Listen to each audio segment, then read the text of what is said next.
Hi. Can you hear me? Hello, how are you? Can you hear me? Yes, I'm great. How are you? Can you hear me? I can hear you wonderfully. How are you? I am great. Hello from San Francisco. Hello, you look incredible this morning. You got all dressed up. I love it. Oh, definitely. Definitely. I feel like, about like 2 weeks into the shelter in place, I realized, oh, like this isn't going away. So I realized I had to up my Zoom game and like figure out where to do Zooms from. Like the other side of this looks totally different, but I got my space. I have my light. I see. You I Yeah. mean, you really got it going on right there. You know, I'm just in my white tee, just my standard James Dean look Well, and my you're a white background. founder. You're a founder, right? It's a totally different expectations. Well, Tina, thank you so much for joining groupTHINK. It's a pleasure to have someone of your caliber on board and really kind of sharing your story. You know, as we've talked, groupTHINK is really all about inspiring people and helping them understand that, we can build something. We can do something special and we can impact lives. And I thank you for joining us. Thank you for having me. I'll let you get situated. Go ahead. Good. I was just fixing my volume. Okay, perfect. And so I want to just ask you before we even get started. So is Tina Bou-Saba, right? Tina Bou-Saba. It is an Arabic name. So my husband is Lebanese and he grew up abroad in the US for college. But so my maiden name was Henry. So a big change when I got. Okay, gotcha. So thank you very much. So I got the name now. I just wanted to make sure because I was sitting there practicing and I was like, okay, am I doing this right? Am I doing this wrong? I just wanted to make sure that I got it right. Thank you. No, it's an unusual name. It's a beautiful name though. It's super dope though. I would give you that. So Tina, tell us a little about yourself and your professional background and what is CXT Investments? Yes, absolutely. Thank you. So thanks so much for having me. So I am an investor in and advisor to seed stage and early stage consumer companies. I have been working in the consumer space for my whole career. So for about 20 years, as both an investor and an operator. So I have been a banker focused on consumer companies. I worked at a hedge fund where I covered retail and consumer stocks. I went to business school and really wanted to be an operator and get closer to the business, because at heart, I am a strategy person. I love business strategy. And so I got really lucky and I got an amazing internship which turned into a job after business school, working for limited brands, doing strategy and business development for Victoria's Secret and Bath & Body Works. And I learned so much when I was there about the power of like a commercial strategy and truly knowing your customer, which this was in the heyday of Victoria's Secret, the mid to late 2000s. And as well as both a store and direct catalog e-com business. So that was a really formative experience for me. Then I went back into finance and I spent several years covering large cap discounters and department stores at Sanford Bernstein in New York. So fast forward a couple of years, I moved to San Francisco and got the entrepreneurial bug. And I really wanted to, being out here, I wanted to do something more entrepreneurial versus the first part of my career. And so I was working on business plans for different business ideas that I had, same type of space, beauty companies, apparel companies. And at the same time, I was doing advisory work for some other other consumer companies, through my network, and started to do some angel investing in some of those companies. And very gradually, very organically, that led to me building out my investment portfolio and really figuring out my strategy as an investor and advisor. And over a period of a few years, I formalized that into CXT Investments, which is my investment vehicle and represents the intersection of consumer and technology. And it's been an amazing journey. I feel honored to have the opportunity to work with such a fantastic group of entrepreneurs. many of the companies that I've invested in are founded by women and other underrepresented founders. And, I'm passionate about supporting that ecosystem and really being part of helping founders to thrive. I think they're some of the most amazing founders that I've ever worked with. And, so I am also in the process of figuring out the right way to scale my business, to build a bigger business, have greater impact, reach more, invest in more companies. So it's a super exciting time. I think that's really incredible. I mean, and so for the audience that's listening, so you do angel and seed, can you elaborate on that? Is there like a amount that you use or amount that you invest in? And, what the difference of these two are for people who don't know? Yeah, absolutely. So when I think about private equity, right? There's a spectrum from like very early stage angel investing and then, like venture capital, growth equity, growth and later stage equity, all the way to like LBOs, right? And you have, many players across that spectrum. And I have definitely focused on the earlier part of that. And very early on was doing angel investing. So, relatively small investments, companies that were at even like pre-seed stage, so not yet in market, right? Not yet necessarily even having a full, the full product developed. And then over time branched out to do a little bit more of like seed stage investing, which, I mean, these are, sort of a little bit of blurry lines, but I would say where in that case, there is a business, right? There are early signs of product market fit. There generally is some, some revenue, maybe, still moderate, but some. And I love that stage. And the reason why is because, like, again, as I said, as a strategy person, like there are fantastic opportunities to really be a strong thought partner to founders at that stage, because you're making some of those critical decisions around like business model, go to market strategy, figuring out who the customer is, like these highly strategic decisions that end up having, enormous ramifications, right, for the course of the business. And so that part, that being investing there is for me like very intellectually stimulating also, and to have the opportunity to work closely with founders at that stage, I think there's significant opportunity to truly add value, which is, a big part of what I am doing. Okay. And so can you give us some insight, break down your process on making the decision and investing in a company? Yeah, it's such a good question. And, I would say I have learned so much about this over the past, 4 years that I have been doing this as well. Because I think that, I have real empathy for founders. Fundraising is incredibly challenging, right? And you are like really putting yourself out there. In many cases, founders, it's the first time that they've raised money. And so, I think it's really important as an investor to be respectful of, of that process and to have empathy in these interactions. And so, for me, like fundamentally, I am committed to, whether it's a yes or a no, to really try to be value add even in that initial conversation, right, with all the founders that I talk to, because I think it's so important as an investor to also be supporting a healthy ecosystem, right, whether or not you end up being directly involved with one of these companies. And so I want to be a positive force in that. I would say that for me, and this was my instinct at the beginning, and it has been further confirmed as time has gone on, that the single most important driver of success in seed stage companies is the founder or the founding team, because entrepreneurship is of course incredibly challenging. It is just like getting knocked down every single day and having to pick yourself up, right, to keep going.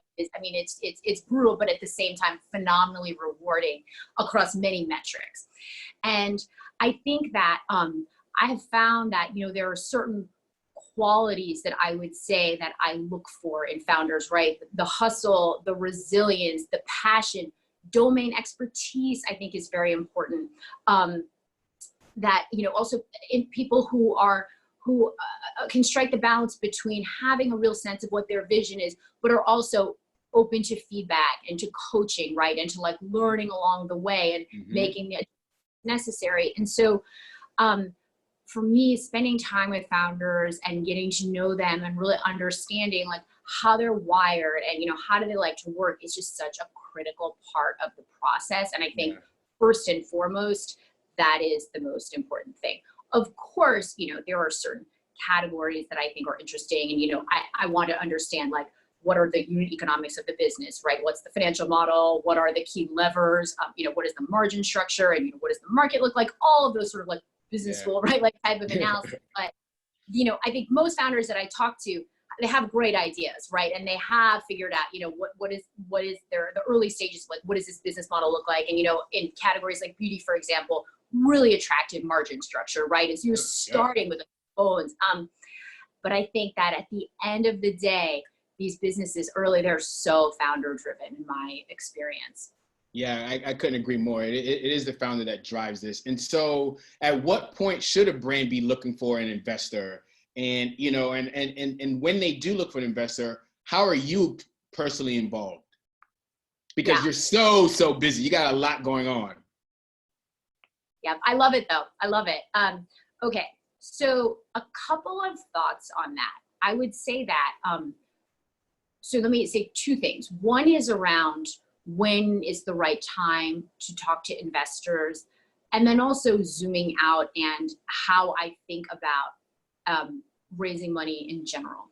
So I think that one of the things that I have learned, and I think that most investors would agree on, is when you are forming that company investor relationship, that founder investor relationship, that really is a relationship, right? And you're going to be together, especially for like a lead investor, you know, which I'm currently not, but aspire to be. I think that, you know, that is a marriage, right? A 7 to 10 year marriage.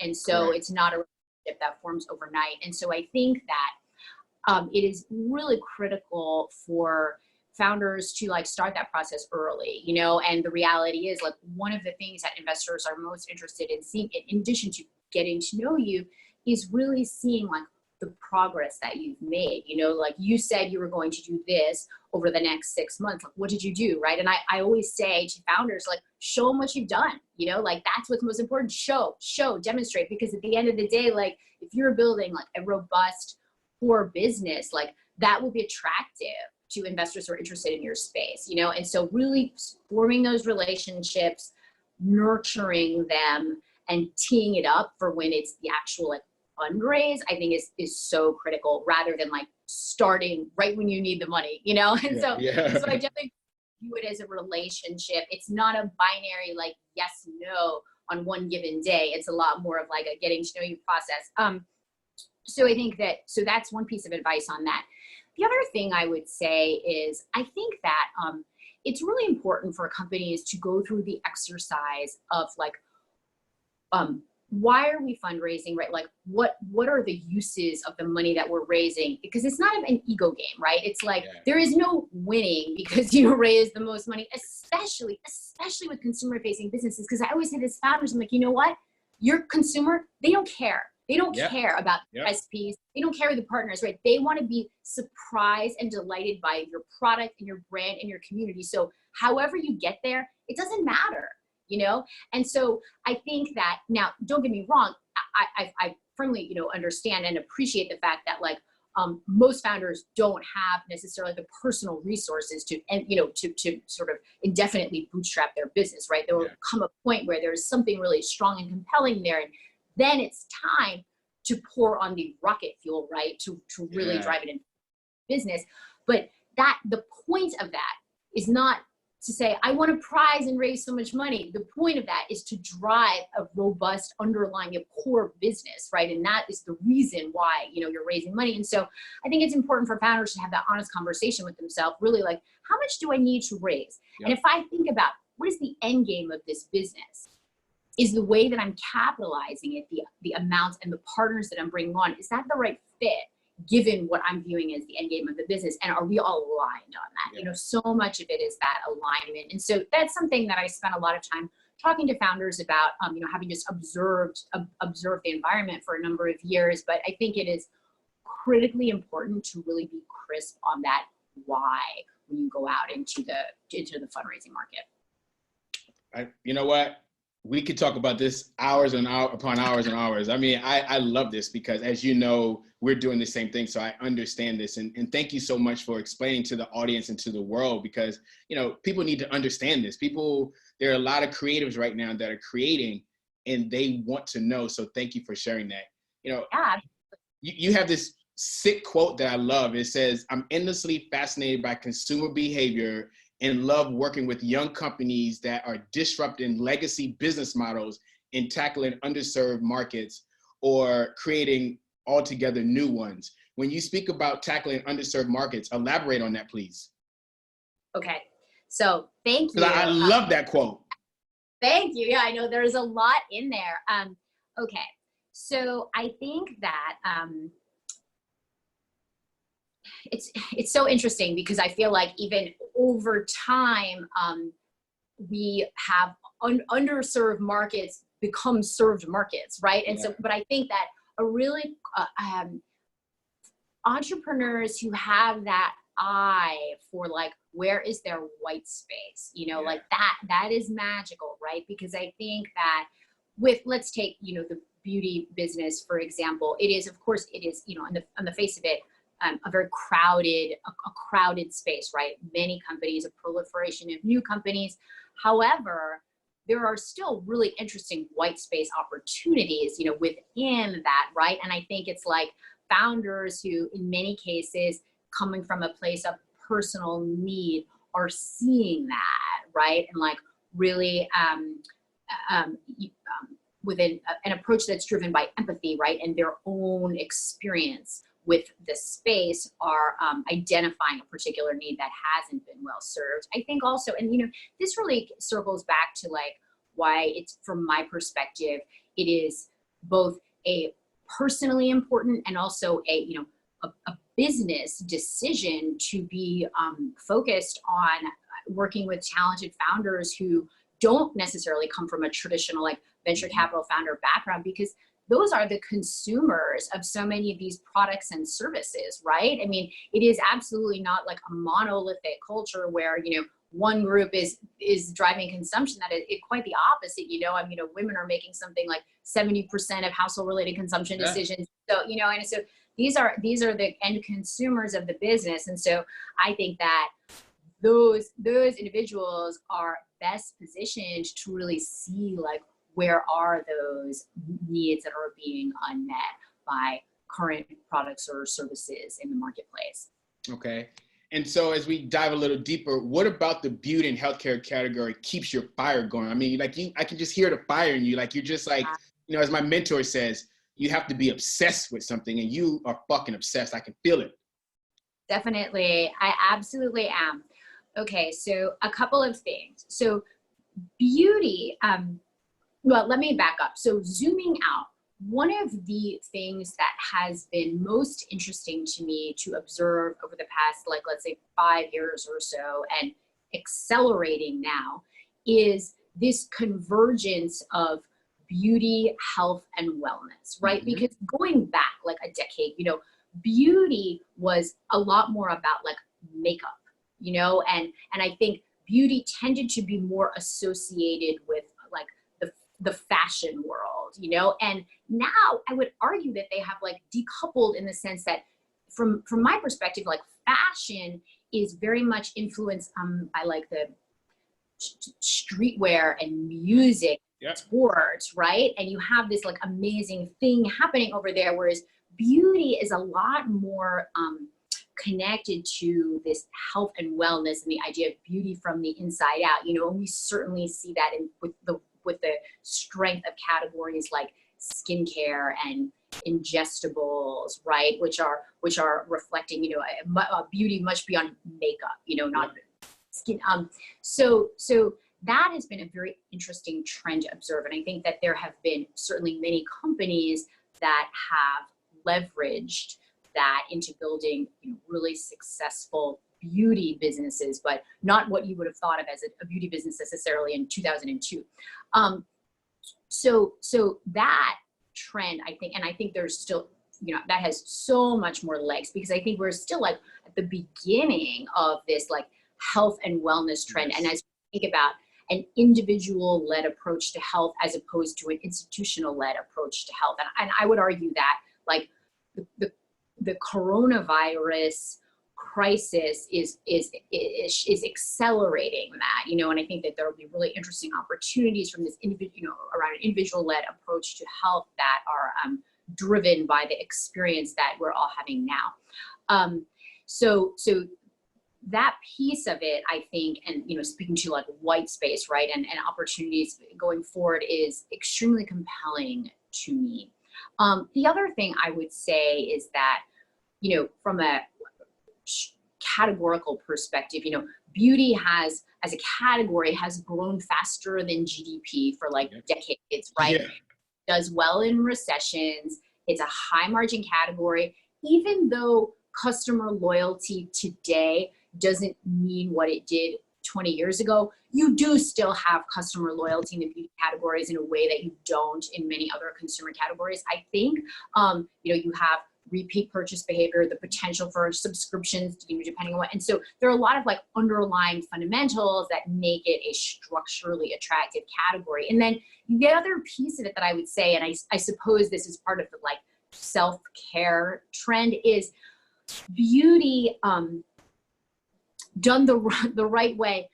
I think it brings joy and happiness into people's lives, you know, and like that is something that I think is intrinsically powerful and valuable as a category. So I continue to be extremely excited about beauty as a category. I think what we mean when we say beauty and what types of businesses and business models that might be reflective of is going to look really interesting in the years to come. No, I couldn't agree more. I am so stoked about this category. I mean, I think, you know, people don't understand the importance of it. You know, I was talking to Michael Brissett on groupTHINK 002, and we were talking about how beauty is like is a new phenomenon now. I mean, it's just so exciting that people are actually taking the time to want to care for themselves. And I think this pandemic has really shown that hygiene will change forever. And I'm just so excited for this. I'm so thankful for this opportunity. And I think that the world is really going to pay attention to how they look and how they feel. So I agree with what you're saying.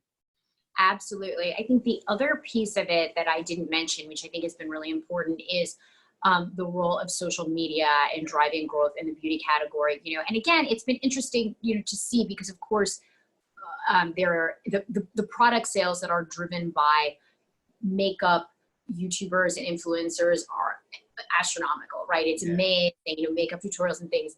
You know, that has obviously been a trend for a while, and I think is fascinating. I mean, the talent, right? Like, I know. I'm mesmerized watching these things.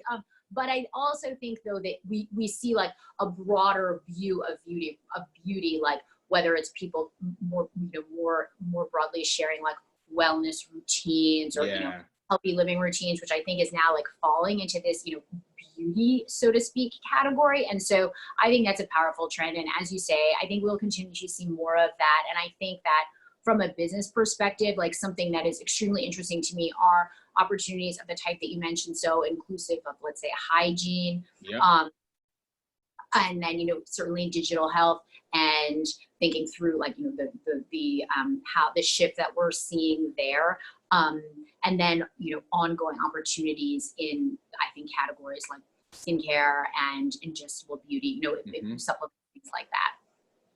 And so on a personal side, let's just dumb it down just a tad bit. How are you managing living day to day during this very unusual time? Like what are you doing to keep that mind and your body and your soul refreshed every day?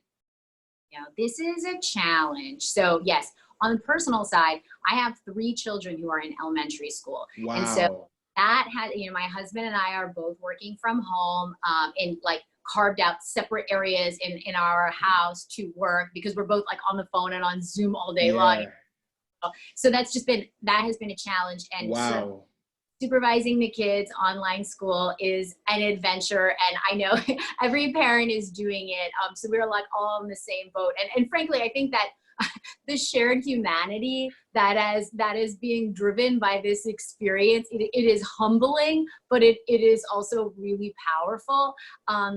And so I think that on the positive side, I feel like my family, we have never felt closer. Oh, beautiful. Usually a good thing. But so it's hard. It's really hard. And, you know, I was someone who loved doing boutique fitness type of stuff. And, you know, of course I'm not doing that now, and instead working out at home and, you know, ordering. I usually, am always hesitant to like flag brands and stuff during like conversations like this, but I will say, like, treating myself to Sakara every couple of weeks, you know, free, right, to make sure we're eating healthfully. I'm grateful for things like that. And yeah, you know, it's just like the behavior shifts even for us around things like how we think about working from home, right? And how do you really like create an efficient and functional workspace at home when everyone's home is really interesting business problem that I think we're going to more solutions to. And then, you know, the fact that we're ordering all of our groceries online, right? And how, you know, it's just that behavior shift, how like this massive step up we've had in e-com penetration, which, you know, is certainly reflective of our experience.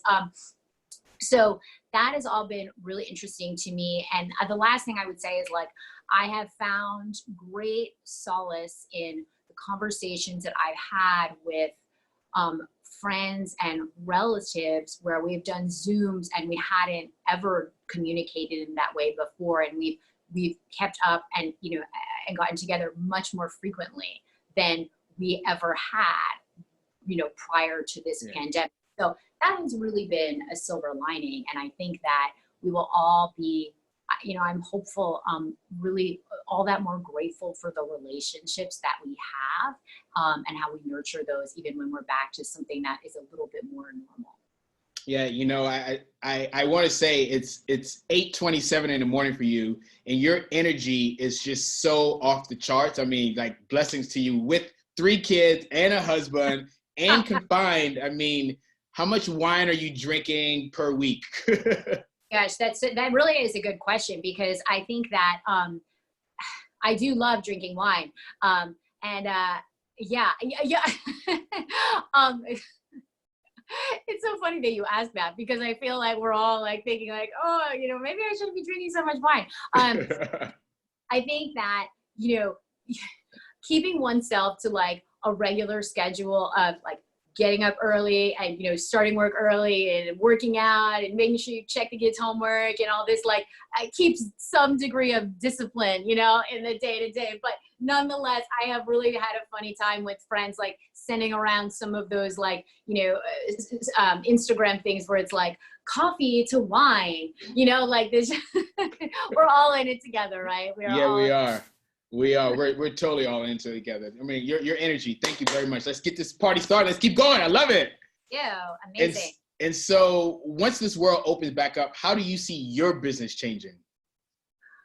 Yes. So first of all, from a like tactical level, one of the biggest challenges for me during this period has been that I am, you know, as I referenced earlier, I think that the single most important thing for seed stage companies is that founder and founding team. And I think that I am not alone in saying that it is much, much harder to get to know people and really like get a sense of how a person is wired through a virtual relationship as opposed to a relationship, you know. And like prior to this, I was in New York or LA pretty much every month, right? Meeting with founders, meeting with existing, you know, portfolio companies. And I love that, you know, and that is like, I think there's no substitute, right, for those sorts of interactions. And so what I'm trying to figure out, which I think is what many investors are trying to figure out, is how do we think about building those relationships and getting that level of comfort with founders we hadn't already known before, through Zoom and phone calls, you know. And so I'm looking forward to resuming something that is a little bit more of a normal in-person meetings, even if that means outdoor mask, socially distance meetings, right? But some of the founders, for example, that I've been talking to over the past month, let's say, I will really look forward to getting to meet them in person. And so I think but that said, I certainly anticipate that given what we've all learned and the muscles that we've all built around interacting digitally during this time will stick with us, and we probably will do more of this, right? Yeah. So that from a tactical level, I think will be a really interesting shift. I would say that strategically, as I think, so putting on my investor hat, I think that we are in the midst of a once in a generation shift in consumer behavior. And we are seeing the arcs of what that is going to look like, but exactly how that manifests itself in the months and years to come is still, we still will see, right? Like exactly how that is going to play out, right? What about current behaviors are sustainable and will persist, and what will revert back to how things used to be, and we can hypothesize around what that will look like and what that might mean in terms of categories or go-to-market strategies, distribution strategies, selling strategies. I think that's all really, really interesting to think about. And I think I am fundamentally believe that there will be, just as we saw in the Great Recession 10 years ago, I think that there will be the next generation of great consumer companies are being conceived of and founded now and in 2021, right? And as talented, forward-thinking founders look around at what's happening, right, and see that white space opportunity, right, and see that behavioral shift and how they're going to capitalize on that. And so I am really excited about that opportunity and really eager to be part of it, and using our imaginations as to what's next, right, and what is going to make sense in a new normal, because there is no question that this is an experience that our children's children will be studying, and there will absolutely be massive ramifications in terms of consumer behavior. So I'm thinking about that a lot. Yeah, I think, as my mentor says all the time, an individual, you have to have depth of vision. And I think right now, a lot of people have to have depth of vision. And, I will always say, and I agree with you, this is the greatest time in our generation right now for people to create. And, if you study history, history repeats itself. And so we're in the midst of something just phenomenal. And I think if we share the positives with this, we can really impact the whole world. Yes, I love that depth of vision. I absolutely agree. A conversation that I've had with many seed stage founders during this time, and this is, founders who were working on a business, let's say, that they started maybe last year or give or take, which is that, and in the case for seed stage companies, generally speaking, like the gross burn is not that different from the net burn. So it isn't existential right now, right? They're not like, oh, we're going to run out of money, right? They're not yet at that point where a 50% drop in revenue has massive ramifications for their runway. And so what I've said to seed stage founders, and had some, really like great conversations with talented founders in my network, is like, you have the opportunity to rethink every aspect of your business, right? It's so early. Nothing is set in stone. You could change anything, realistically speaking. And so step back and say, given what I know now about how behavior is shifting and what my hypotheses are for how what may continue, what will persist, like, what would I change about my business if I were starting it today? Because it's not too late at all. You know what I mean? People should pivot all the time, right? Yep. And so I think it really behooves founders at that point to say, like, am I in the right business? Does my go-to-market strategy make sense? Like, for example, should I be focused more on, just as an example, do I think that there's going to be consolidation of shopping trips? And so maybe I want to have retail partners that are going to be beneficiaries of that, whereas previously I didn't want to go down that path, right? Good question, What do I think about, for a product business, how do I think about sampling? Is this something that people need to try? And if so, how am I going to execute that in an environment where hygiene may be more of a consideration, or for instance, like, how do I think about even like my overall go-to-market strategy? How do I think about things like direct selling or, you know, connecting with creators, as you mentioned, and the audiences that they have, right? There's so many opportunities that I think are emerging and or accelerating. And I think that for founders that have the depth of vision that you're referencing, there will be incredibly compelling opportunities to leverage that, you know, in the near to medium term, and to really build like long-term, very successful businesses. So I would really encourage founders to do some rigorous thinking around, you know, what maybe should change in their business, because it is definitely not too late. You know, you're building for the long term. Yeah. Yeah.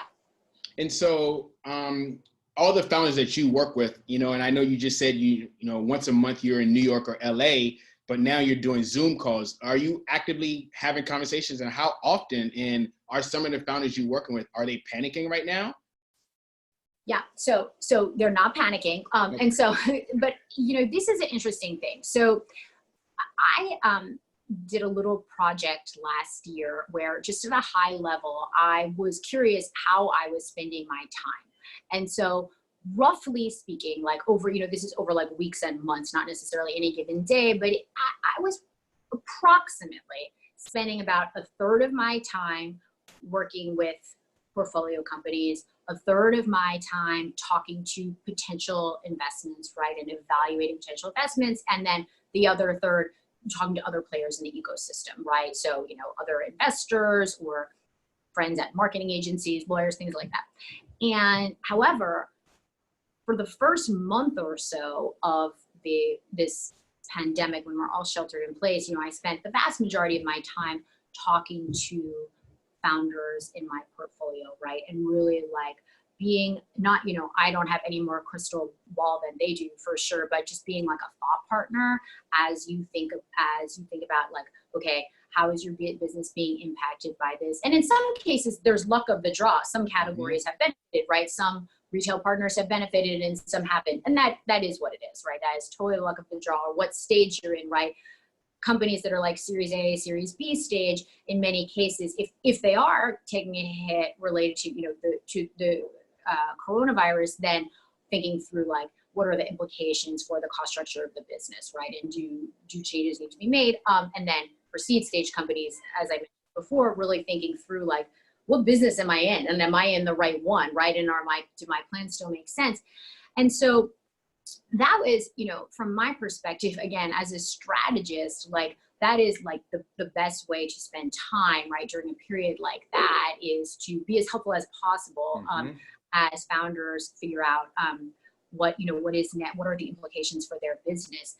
But I would say that I have just been absolutely blown away by the optimism and forward thinking and creativity and vision of founders, you know, that I have worked with, who are in no way,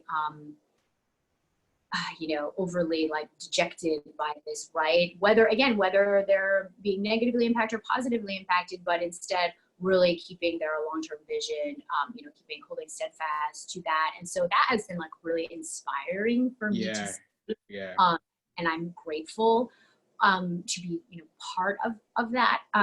So that has really impressed me. And, you know, the thing that I would add there is, and this is so much easier said than done, but the reality is like leadership, leadership is tested during the challenging times, right? Like not during easy times when capital is free flowing and consumers, you know, spending and buying everything. And like, so in many ways, this period of time is also an opportunity for founders to build their leadership skills, right? And how they lead their teams and coach their teams and work with their partners and leverage the resources of their partners to deal with this, you know, unprecedentedly challenging time. And so I think that we'll really see who, you know, those founders that step up, right? And so their operational and leadership skills will be, you know, that people will really appreciate that. Yeah.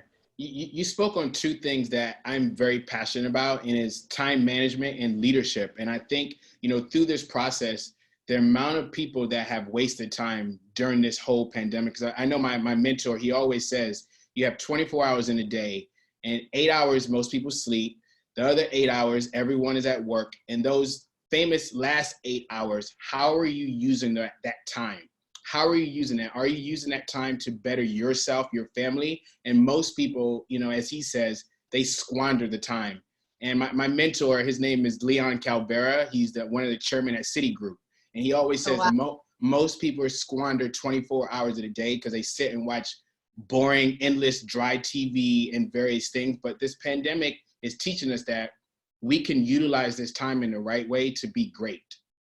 Yeah, look, I couldn't agree more. And the slightly cheesy metaphor that I have been thinking about with respect to this time is, so forgive me for this cheesy metaphor, but it's like, this is a period for planting seeds, right? And like that, it is absolutely true that you will have to cultivate them, and that the harvest period may not have been when you were expecting, right? And that's for all of us. The time frame may look different, but like, this is the time to plant those seeds, whether it's, if you were planning on fundraising, okay, like maybe it's going to take longer, but just start having those conversations, right? They, talk to people. They may say, well, we really want to meet you. And it's like, great, we'll meet when we can. But for now, let's just like build a relationship, right? Like, I want to show you what I'm doing, And I think that is like so critical, because it is absolutely not, we all need to take care of ourselves and our communities, right? But at the same time, like, I think that I agree that it is when other people may be distracted or afraid, or not seeing the opportunity, that is exactly when you really dig in, really plant those.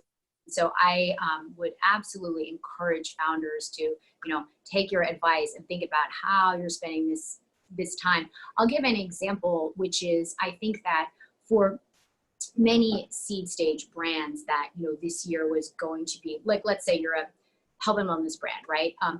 You may have had a plan this year for a cadence of product launches and a marketing strategy and budget allocated to this for Facebook and, all the different things, right? And you may have really rethought that as you think about what the returns on your marketing spend would be, and so on. And I think what I've seen that I think is extraordinary is many brands that I know in that position have stepped back and zoomed out and really thought about, what does our community want and need during this time, right? And really delivering, content, whether it's like via social, or blogs and things like that. But, as you're doing, right? Really thinking about what is our community at this time, because again, like, that is planting the seeds for the future business, right? Because when you go talk to an investor next year or whatever, and they say, like, what did you do last year? It's like, well, actually, we grew our Instagram following by X, and look at our engagement, and look at all,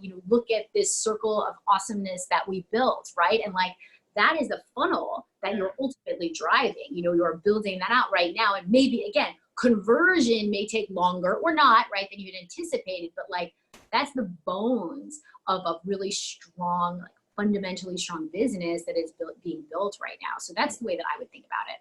No, I agree, because that's what we're doing with Troy Skincare. Like, we're building the bones, right? And, me being a former journalist, I'm utilizing this platform to really talk to my network. But most importantly, it's about inspiring the world and sharing. And that's what this is all about. There's no ego. It's about sharing and encouraging and uplifting the world. And that's what we're doing. Yeah, absolutely. I love it. And so, what beauty or lifestyle brand you wished you would have invested in because they're doing everything right? Oh, that's such a good question. Okay, let me think for a second. Oh, you've stumped me. Okay. Boom, boom, boom, boom. Oh, okay. You know who I think is doing everything right? And this is an easy one because this is, a public company. Lululemon. Okay, yeah. Is a phenomenal brand, right? And the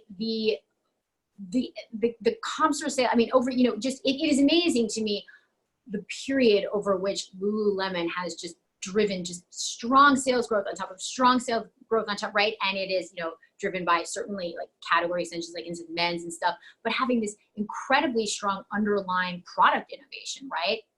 But what I think is so interesting that Lululemon is doing right now is, and of course, people are buying a lot of soft pants, right? For their work at home, but is, you can do online virtual consultations with their retailers who are, working, or their retail team that are working from home. And so, and we did it recently. And so, they'll help you pick out things and figure out size and stuff. And I think it's really well executed. And I think it has been a very successful offering. And, I think, so Lululemon, I mean, if we had invested in Lululemon back in the thousands, we would be like rocking it, right? But so I think that's, example of a company that, a big, right, multi-billion-dollar company that has continued to innovate and really stepped up at this time when their core business, retail stores, are off the table. Yeah.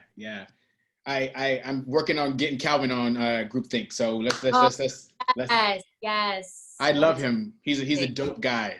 Oh, that's so cool. Cool. We've been corresponding through LinkedIn, so we shall see. He is the CEO of Lululemon, so we shall see. I love it though. But I'm the CEO of Troy Skincare, so we're the same.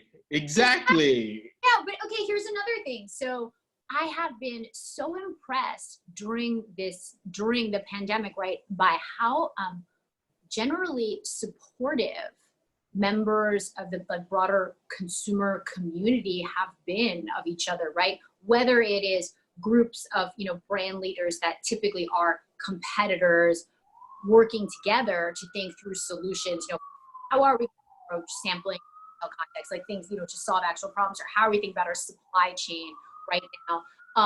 And then leaders who are excited, I think, to have conversations that they might have during the normal course of years not had the time. I think like that comes back to that humanity. When you think that, it's really hopeful that persists after this, right? Is really seeing like we're all in the same boat, right? We are together. And so I salute you. Everything you're saying is so true. And so CBD has become a very big in wellness and skincare. What is your take on that? Because I have a take on it, but I want to know, what is your take on it? Okay, well, I can't wait to hear what yours is. So yes, absolutely fascinating. And I have some entrepreneur friends who are leading CBD brands, whether in ingestible or skincare, who have been extremely successful thus far. I think that so I'm not a scientist or doctor, obviously, so can't speak to the clinical support, right? But I think that CBD certainly is really exciting, and I think that it is reflective of this the interest in it, I think, is certainly reflective of a broader anxiety and and feelings that mental health related issues, I think, that have been so challenging, right, this decade. I mean, that's how I think about because I think that the mental health space is just so critically important, and also and underserved is not maybe exactly the right way to describe it, but I think that we can do so much better to support individuals in a more accessible way, to support individuals and destigmatize mental health issues and concerns. And I think that is extraordinarily important. And I think that when I think about CBD, to me, its popularity does speak to the way that so many people feel, right? And probably now more than ever, about, anxiety and depression and sleep issues and these, very, very serious issues that plague so many in our society. I don't know. I think that whether CBD is the answer to that, it certainly seems that many people have meaningfully benefited. I don't think it's the right thing for everyone, right? There's no one magic thing that is make everyone feel like they're walking on a cloud all day long. But I certainly feel like if CBD is helpful to someone, then like, by all means, that's fantastic. Yeah. What do you think? I think, I believe fundamentally that it's the new gold rush. And I think, is the famous quote like Earl Nightingale. Earl Nightingale said back in 1935, follow the follower. And that's what CBD is to me. Everyone is following the follower.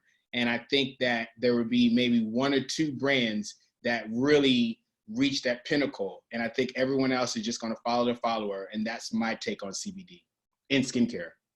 Just in skincare. Yeah, that I haven't seen as much data on that, like on the inflammatory and other benefits of topical CBD. But it's so interesting. I will say, like, I really like, and I haven't gone recently, but I have really enjoyed doing acupuncture. And I have huge respect for the practitioners who over the years in New York and in San Francisco, who I've, gone to for acupuncture. I also would say that, I hope I don't get in trouble for saying this, but like, there probably is also a very real benefit from lying in a dark room for 45 to 60 minutes and just being like calm and alone, and knowing that that is the time that you have, and potentially that is like amplified when in the hands of a talented acupuncture practitioner. But, but my point being that, like, with things like CBD, for example, if there is some degree to which I believe there is the mind-body connection is so incredibly powerful, right? And like shocks me every day. And so I do think that there probably is, to some degree, if you are in the right mindset and believe that something is helping you, I actually think that that's like half of the battle, and that it in fact may help you. Right. And this is a separate conversation, but I keep that like, I don't want to be overly cynical, because I actually do think that there is so much around like individual mindset and, take another thing, right? These elaborate like smoothies that some people make every day, go on Instagram and like, I put this and I put this and I put, like, I don't really know whether any of the ingredients are actually beneficial from a clinical perspective. But then I would argue there is something around the ritual of making the smoothie every day, right? You get out the little jars, you put it in, then you do the blender, then you clean it, and then you go sit and, catch up on your email while you drink it, whatever it is. Like, that is very calming and stabilizing, like, force in life, right? To have those rituals and self-care practices. And so it may be that in many cases, the act of doing that is as powerful as the actual ingredients in it. And part of me thinks, well, then that's fine. Yeah. No, I agree. I agree with that. It is about the ritual. And so as we continue, because we have so much more, maybe like 10 more minutes of your time, because this is freaking dope. For all the women that are listening right now, what advice would you give a female founder? Okay. So yes, I'm a huge fan of female. Yay, I love you.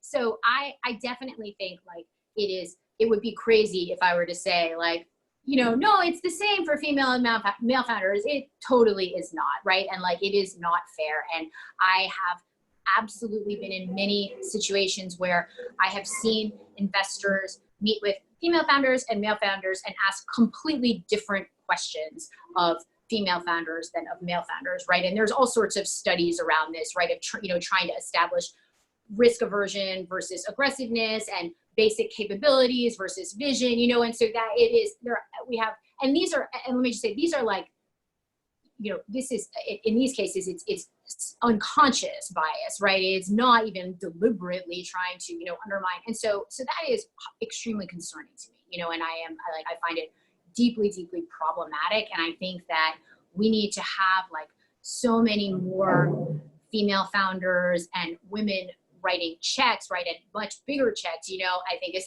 the, what I would love to see happen, to really build a thriving ecosystem in which everyone has a fair chance to be successful, because that is absolutely not the case right now. So the advice that I would, and the reason, so I say that because like, it would be delusional for me to give female founders advice that is, not consistent like with what I've actually seen playing out in practice, So I think that, however, right, the advice that I would give to female founders is, don't sell yourself short. You know what I mean? Like, you just put on like your big confident hat going into all these meetings and like sell the big vision, not like the bonkers crazy vision, but like sell the big vision. Don't qualify it. You know, like if we did this, it's like, no, this is the big vision, right? People want that big vision.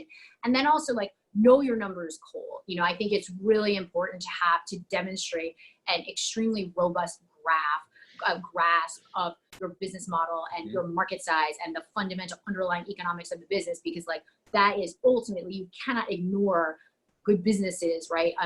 In that regard. And the last thing I would say, it sounds like this is something, Troy, that you've done an amazing job of, but is really finding your champions and your mentors to help you in that path. I have seen, you know, time and time again, that to be critically important for, you know, for all founders, and certainly for female founders, is to really find those individuals who are going to be your champions, both with helping you like on a personal level, but then also making, you know, key introductions for you, right? Helping to be champions of your business in the broader market. And I think that is critically important. Some people have described it as like having a board of advisors. You know, I who've actually like said, will you be on my board of advisors? You know, can we talk once every 2 months or however often? And I think there's a lot to be said for that, really formalizing those types of relationships. And so again, that is general advice, but I think it is perhaps even more true for female founders, because there isn't the same like sort of clubby network that they can like, tap into, right? And it's not fair. But I nonetheless, I think that I will also say, you know, I think that female founders are like some of the hardest working, most resilient, creative, customer empathy driving entrepreneurs in the business, and are phenomenal team leaders also. Well, I'm going to just, you know, double down on that and say, you know, women are the greatest creatures on this freaking earth. So I'm just going to say that. I mean, hands down, women are the greatest creatures on this earth. I agree. So speaking of mentorship, so you mentor young women at Harvard Business School. So tell us a little bit about that. Definitely. You know, for me, I love mentorship, and there's, you know, I would candidly say that I wish I had given myself the advice that I just gave when I was younger, you know, earlier in my career, because I think that I erred in kind of just being like, I'm going to do it myself, you know, versus like really tapping into champions. And so I give that advice. I was like, I wish I had done it, because it would have been, I think, made things a lot easier. And so for me, you know, whether it's formal or informal, like I love being a mentor and advisor. And I think that I would say I learn as much as I hope I'm able to, you know, share in terms of value. And I find working with women in business to be, you know, so inspiring for me as well. And really, like, you know, as sort of cheesy as it sounds, just gives me so much hope, right, for like these next decades of, you know, business women to come. So that's something that is really rewarding for me. And, you know, I love being in that role. And as we get ready to, you know, close, you know, I have a few more questions. And, you know, you're also involved in social justice, human rights organizations, and, you know, other nonprofits. Can you tell us a little about the things that you're doing in that category? Oh, thank you so much for asking, because it's something that's really important to me. So I sit on a couple of boards, organizations in the San Francisco Bay Area. So I'm on the board of a wonderful children's museum called the Bay Area Discovery Museum. And then I am on the board of a just incredibly impactful family resource organization called Safe and Sound that serves the Bay Area and has impact beyond. And, you know, it is interesting because I initially became involved with these organizations when my own children were babies, because I took, like some women do, took a couple of years off from like full-time work so that I could juggle all the other stuff, but really was seeking an outlet for my strategic brain and my business brain, and want to have impact and want to continue building my network, but to have like more balance in my life. And I would also say, like, I am fully acknowledge it is a luxury to be able to do something like that, you know, and I'm grateful to have had that opportunity. And that was many years ago. But those, the relationship I built with those organizations and with my peer board members are so important to me. And I think a couple of things. One, that type of work just gives such important perspective to everything else that we're doing. You know what I mean? And I think it is, for me, I think that we have like a moral responsibility to help support our community and to try to, quote, make the world a better place, and I actually don't put a firm line between like personal and, that type of work and professional, because to me, it goes together, right? And as I think about companies that help people to build happier and healthier lives and build stronger communities and moderate their impact on the planet, like I think that business can truly be a force for good. And so it is very much complementary to the board service work that I am doing. But yes, thank you for asking about it. That is so important to me. And, I know that we all have like such limited time, but I would so encourage others who, are maybe not involved, but like to find something you're really passionate about, like outside of work, and to pursue that, because I think that it is so rewarding and really helps to put into perspective what we're all doing professionally on a day-to-day basis, and to keep just in mind like how fortunate we are, right? And we don't exist on this earth, I think, only to make money. Yep. Hopefully that's not a highly controversial statement, but maybe, Nope. And so, we can do, I so fundamentally believe that business can be a force for good and have, outstanding financial returns, but also have positive impact. And so that is very much informed by the work that I've done in the nonprofit space. I mean, like Napoleon Hill says, we're all on this earth to make the next person better. And I think if we all really realize that, that's all we're here for. And you're right. We're not all here to make money. We're here to make the next person better. And I think that's what we collectively have to start doing. And I send love and light to everyone. And I think through this pandemic, maybe that will happen. Yeah, I love that. That's so well said. And, I so firmly believe that. And so for me, it is this concept of business as a force for good. And it's different from impact investing, which I think, again, whole other topic, but I think is super interesting. But that's not where I'm going with it, because in some ways I feel like that kind of pigeonholes things like more than like corporate social responsibility used to be this like little niche thing, and they'd be like CSR, like go talk to those people down the hall. And now over the next decade, like look at like BlackRock, like how they're pushing on, it's like like at the big $1 trillion companies, right? And like that, I think over the next decade, and potentially accelerated by what we're all going through now, I think is going to be a real shift in thinking through like what is the purpose of businesses, right? And this argument around shareholder value versus like what the Business Roundtable is putting forward around like communities and employees and planet, right? And like I am firmly in the camp of, when I think about what are the goals of the businesses that I'm like investing in and working with, they're already thinking about that, and like I would give an example,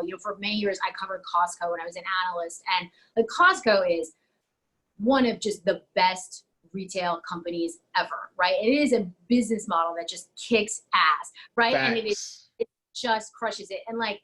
And it very much a self-reinforcing cycle, right? But like, not to put Costco on a pedestal, but Costco has always had a very different approach to employee compensation, right, than other discount retailers. And I think that has served them very well over the longer term, even though it was not necessarily what shareholders would want in the short term. But over the long term, it has built just, I think, one of the best retailers ever, right? And so being thoughtful around like, how do you prioritize the near term and the longer term, and how do you build for sustainability and keeping people engaged, and thinking about the fact that people who are your employees are also customers, and like what does that imply for consumer spending and things like that, I think is just so important. And we're at a moment when there are a lot of forks in the road, and hopefully we choose good ones. Well, Tina, I think, we could keep going on and on and on, and I don't want to, hold you up too much longer, but I do this little series called Rapid Fire, and I just want to ask a few questions, and then we can Sure. go into closing. You know, what was your first beauty product obsession? Oh my gosh. Okay, hold on. That I'm obviously not doing a very good job with rapid fire. I'm gonna have to. Okay, I know. Probably like a Revlon lipstick that I got when I was in 7th or 8th grade. Which is, you know, And what is your morning skincare routine? Because your skin is glowing over there. Thank you. Thank you. One of the things I learned, and I'll try to make this fast, I have sensitive skin. For me, less is more. So I do not wash my face in the morning. And that was like an epiphany for me. I spray it with some face spray and then just do my serum and oil and go. Okay, love that. And what is your definition of beauty? Joy. I love that. And finally, what do you think of when you hear the word or the term clean beauty?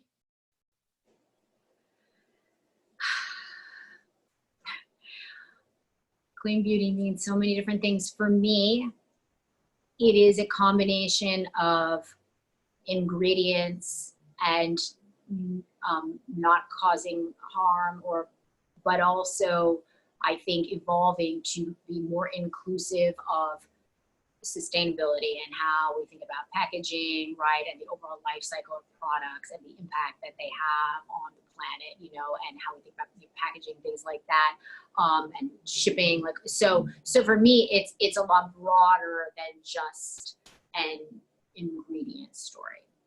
And lastly, to circle back, you were speaking about this incredible conversation you had. What was, and in my question, you spoke about it, what was the most interesting conversation you've had during this time that you've been inspired by? Okay, I think that I had a conversation with a founder of a beauty company who I'm very close with, and I was inspired because even though their business is one that does, just given distribution strategy, does get hit negatively by current restrictions, her positivity and quickly making key decisions and doing what needs to get done, and then also seeing what are the opportunities that are going to come out of this was incredibly inspiring to me, and certainly gave me some lessons that I have taken away as well. Okay, that's beautiful. Thank you. Tina, I want to say thank you very much for taking the time to be on our podcast, GroupTHINK. You're an exceptional human being. You're an amazing leader, and I continue to just be awed by you, and I'm so thankful. And so I'd love to continue our friendship and build this community because you're a fucking rock star. I feel the same way about you, my friend. I can't wait to see you in person in New York. Yes, thank you very much. So our next guest on Friday is Dorian Morris. She is the founder of Undefined Beauty, and she's also a HBS person like you. You guys, I'm collecting all of you guys. Oh, great. I love it. Thank you so much for having me. This is awesome. Thank you. Have a great day. Take care of yourself. Great day. Thank Bye. you.